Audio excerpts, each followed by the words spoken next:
So we're going to try to look at the limit comparison test. We'll try to look at the theory as well as an example to give us the broad understanding that we need in order to know when we apply the limit comparison test. So when it comes to us determining whether a series converges or diverges, there are several tests that we can carry out. Just all depends on the nature of the series that we are given. So when you look at the nature of a series that you are given, you're able to determine which convenient test will be which test is going to be convenient for you as you determine whether it converges or diverges, or even if it converges, to what value does it converge to. Okay, so we are going to say um, if A is a member of it's part of the real numbers, okay, either from negative infinity to positive infinity, then let's say uh, suppose like we have two sets of series. We have A of n that is greater than 0, okay. We also have B of n that is greater than 0. So this we can write it in the form, we can say the limit as n approaches infinity um, of of A of n divided by B of n, okay, is equals to L. So whatever, when you have two sets of series, and you find that the original series that you are given is simply A of n, okay, then you are going to determine your B of n from your A of n. So when you divide A of n divided by B of n, when you're going to get L.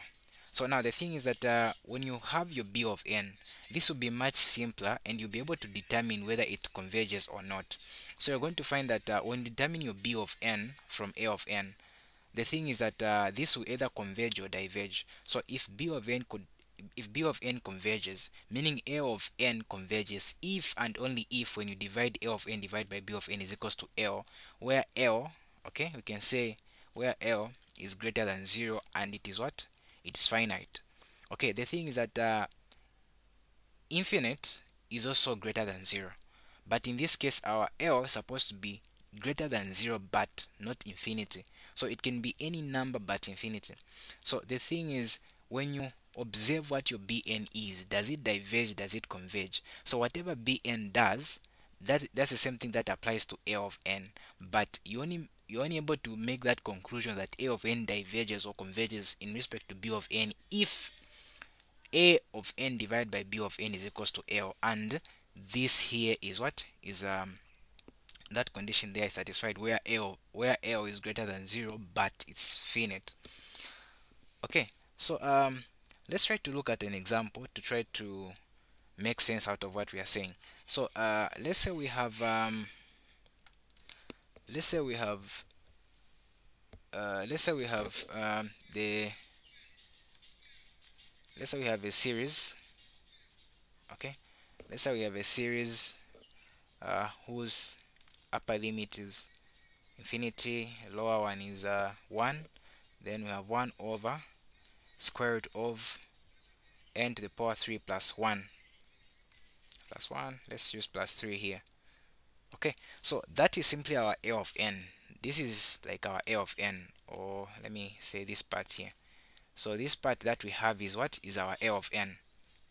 So now how do we then determine our A of n? So our A of n, we just get it from, our B of n, we just get it from our A of n. And how we get it is that we try to observe the um, the numerator. In this case, we just have a 1. So there are times when you can even have a variable such as n, maybe it's n squared or something. So when you compare your numerator with your denominator in respect to n, okay, that's going to be our B of n. So we observe to say here, as we approach infinity, okay, as we approach infinity, this one is going to be insignificant, the 3, because 3 n to the power 3 or infinity to the power 3 is just too big. It just gets bigger and bigger, but such that our 3 is going to be insignificant, so we're going to ignore that one. So meaning we can write our B of n as what? We can say our B of n is equals to 1 over square root of n to the power 3. Okay, and we can write this in this form. We can say it is n over what? I mean n to the power 3 over what? 3 over 2. So we can say our b of n is equals to what? Is equals to that right there. Okay, we have found that our b of n is equals to n to the power 3 over 2. So looking at the way bn is, okay, looking at the way bn is, you might be tempted to say, okay, this diverges. Okay, you can be tempted to say this diverges such that if you say the limit as n approaches infinity of 1 over n to the power 3 over 2, you might be tempted to say this diverges, but you're not, that doesn't mean you are wrong, but in some cases you are wrong. So here, according to our observation, what we have here, this is a p series, and we know that for p series, when p is greater than 1, okay, when p is greater than 1, this converges. Okay, when p is less than 1, it diverges.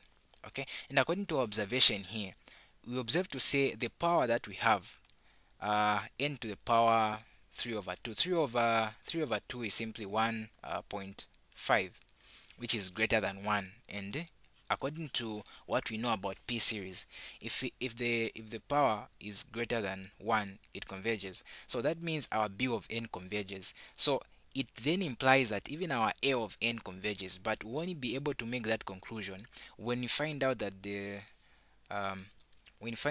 limit, where we're going to have our a of n divided by b of n is equals to l, then we determine what our l is. So if our l is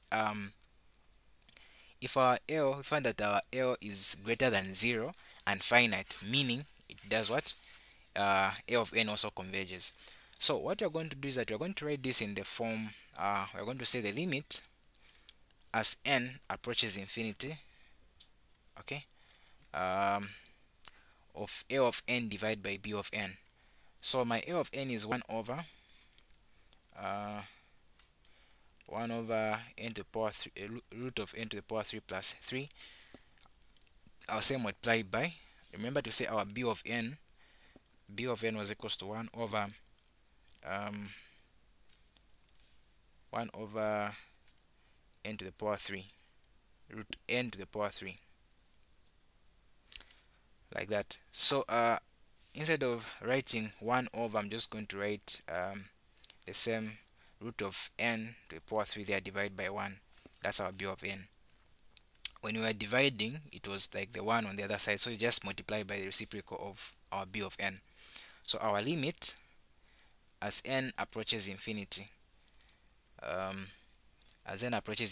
this we can just write it in the form, we can say the square root of n to the power 3 divided by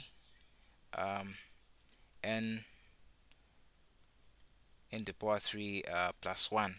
Okay, so now looking at what we have here, we just we observe to say, looking at the denominator itself, okay, if we look at the denominator, as n approaches infinity, this one here becomes insignificant, so we don't need to put that into consideration. Hence I can just focus my attention on the n to the power 3 and n to the power 3 there. Okay, if in other ways in which we can look at this is like the way it was initially at this point, okay, or even just the way it is under the everything under the same root. We can say we can try to factor out the n. We multiply by 1 over n to the power 3.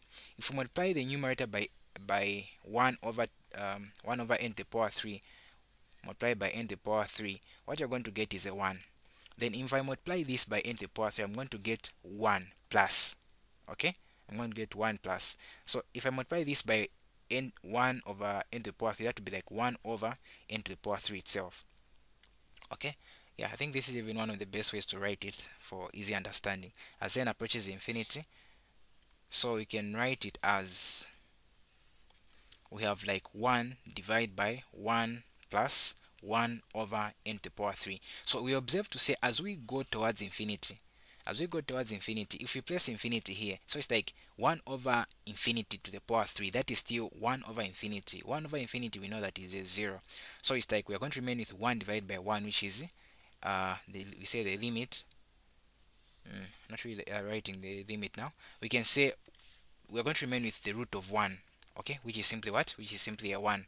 So we observe to say our value of L, our L is equals to 1, and according to what the theory of the limit comparison test, we know that for A of n to follow the suit of B of n, we have to find our value of L such that our value of L is greater than 0, and not just being greater than 0, but needs to be finite. And in this case, we have found that it is 1. 1 is greater than 0 and it is finite. So hence we are able to say we can say therefore I can say I'll start with because B of n converges. Remember to say found that it converges because B of n converges and L is equals to 1, and we know that this is greater than 0. Therefore the series we have 1 here and is equals to 1 of 1 over square root, root of n to the power 3 plus 3 converges. So B of n and A of n both converge, and that is if this is satisfied, but it's not always the one that we are going to get. So if you get something that is negative, it means A of n doesn't converge. If you get something that is let's say you get 0, it's another story. If you get infinity, of course, that's a different story. So you just have to ensure to say it's greater than 0. So like starting from 1, not really 1, but we can say maybe, for example, like 0.5 or 0.001 or something. As long as the value that we get is greater than 0, that means A of n also converges, just like B of n. And that's how we go about understanding the theory for limit comparison test, as well as going through that example. Thank you very much for watching.